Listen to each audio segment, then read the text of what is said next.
Your light kit will include one light bar, a 12-inch linking cord, a 5-foot power cord, and mounting hardware. Make sure the mounting location is within 5 feet of an electrical outlet. Clean mounting surface with a cloth and rubbing alcohol. Remove the red liner from each adhesive strip. Place the adhesive strips on the back of the light. Press down firmly for 30 seconds.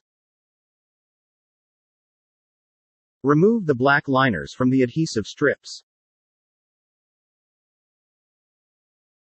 Press firmly to the surface for 30 seconds.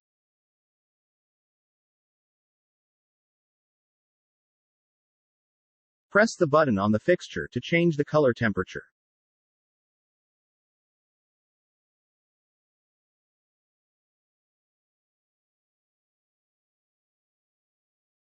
Press the other button to adjust the brightness from 100 to 0%.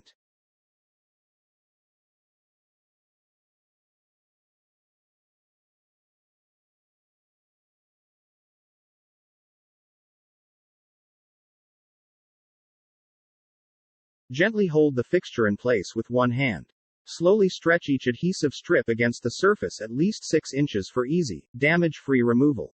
Never pull the strip away from the surface. Instead, pull along the surface.